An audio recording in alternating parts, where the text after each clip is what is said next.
Le projet de la tour BMCE, conçu par le célèbre architecte M. Raphaël Delahoz, est situé dans la préfecture de Salé sur la rive droite du fleuve Bourg-Greg, à proximité de Rabat. Avec une hauteur de 250 mètres, 55 étages et une surface totale de 86 000 m², la future tour de Rabat sera la plus haute au Maroc et en Afrique. Sa conception est axée sur 3 aspects: les technologies avancées, l'écologie et un bâtiment historique, signifiant ainsi un nouveau Maroc qui connaît prospérité et croissance. Pour les IGH à faible sveltesse, le système structurel classique de double tube est très efficace face aux charges horizontales. Le noyau intérieur est formé par des murs en béton armé, la structure du périmètre extérieur est en charpente métallique. Compte tenu de la portée des planchers, le système de plancher mixte formé par des poutres métalliques alvéolaires et un plancher collaborant est le plus adapté. Pour la structure du socle, le toit est en charpente métallique. L'infrastructure et le reste de la structure sont en béton armé. Procédé de l'exécution des travaux et son planning d'avancement. La durée totale des travaux est prévue en 1095 jours comptés à partir du démarrage des travaux des barrettes et des pieux jusqu'à la fin des travaux de structure, MEP et façade. La partie d'architecture et de finition va prolonger cette durée de 275 jours jusqu'à la réception provisoire. Procédé de l'exécution des travaux et délai des phasages. L'exécution des travaux sera organisée en fonction des phasages de la tour et du socle. Après la réception de l'avis d'attribution du marché, l'équipe sera mobilisée sur place pour démarrer les travaux de l'implantation et de l'installation du chantier.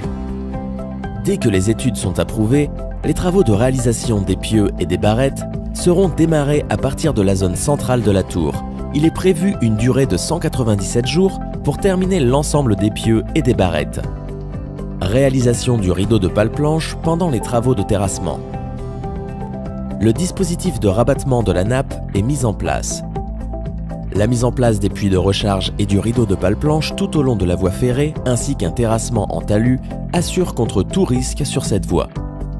Des piézomètres et inclinomètres installés en pied de talus permettront le contrôle en continu des paramètres de la stabilité et le niveau de la nappe pendant les travaux dans le sous-sol de la tour. Les travaux de terrassement de la zone centrale de la tour seront entamés dans un premier lieu après la réalisation des barrettes et des pieux. La zone périphérique du socle sera terrassée par la suite. Il est prévu 103 jours pour la réalisation du radier du socle et de la tour. La grue 5 et la grue 6 seront installées quand ces travaux sont terminés. Une fois le 3e étage du noyau achevé, le système du coffrage grimpant est mis en place. Le monte-charge MC3 est installé en même temps et sera dédié au transport des ouvriers. La charpente métallique de l'enveloppe extérieure sera démarrée à ce moment. La durée de réalisation d'un niveau standard du noyau est de 6 jours. Après la réalisation de la structure en béton du 7e étage du noyau, la grue 7 grimpante est montée sur le noyau ainsi que les monte-charges MC1 et MC2. À ce stade, les travaux de maçonnerie commencent. Une fois le 16e étage du noyau achevé, on démarre le mur rideau, la finition et l'installation des équipements. On travaille en même temps sur les périphériques pour achever le montage de la structure métallique du toit des zones A, B, C, D du socle et décaler la réalisation de la zone E proche de la tour afin de maintenir un couloir de transport des matériaux, ouvriers et matériels vers la tour. Cette phase dure 97 jours. Il est prévu 250 jours pour la structure métallique, du 10e au 50e étage. Le système du coffrage grimpant est démonté après la fin de l'exécution du noyau. Ensuite, les grues 5 et 6 sont démontées par la grue G7. Une durée de 44 jours est prévue pour l'exécution de la structure métallique du 50e étage jusqu'au toit de la tour.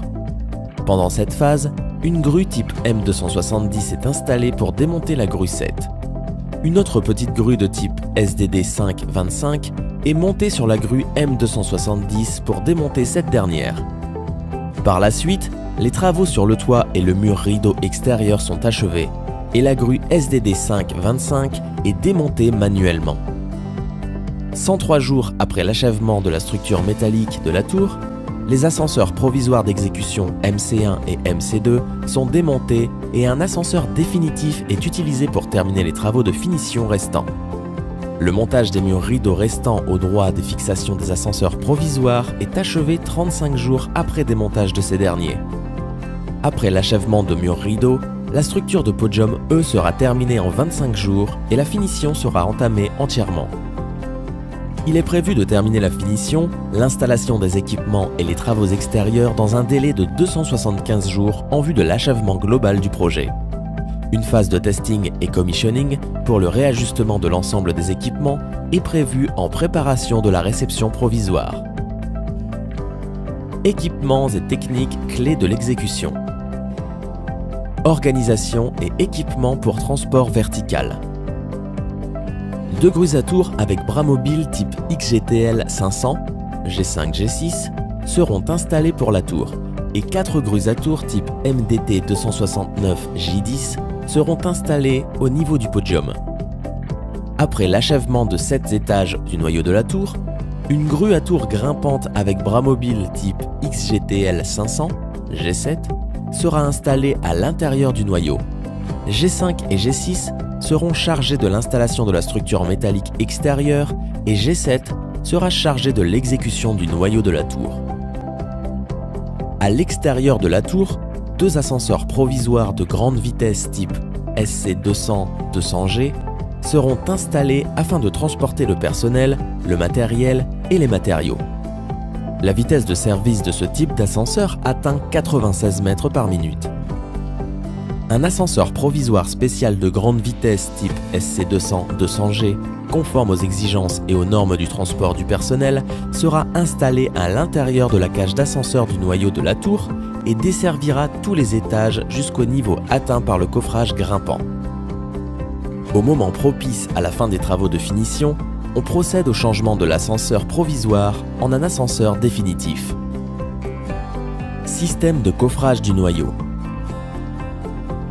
Le système de coffrage grimpant est adopté pour l'exécution du noyau de la tour.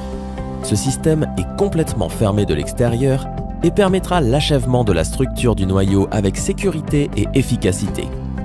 Les poutres en bois en forme de hache et les planches multicouches du coffrage grimpant seront utilisées comme coffrage de la dalle intérieure.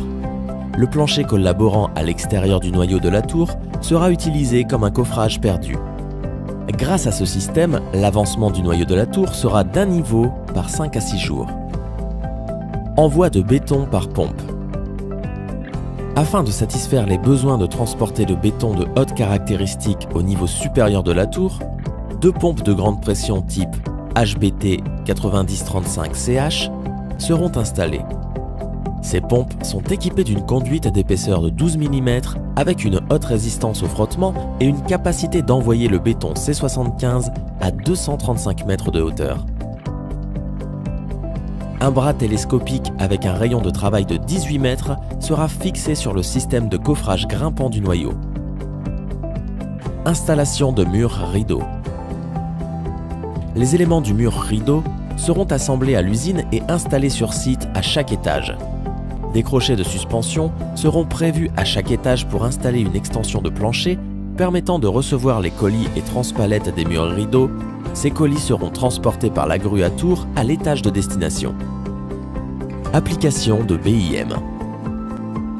Après la phase étude PRO et pendant la phase des études d'exécution, BIM sera utilisé pour simuler, améliorer et élaborer l'ensemble des lots du projet.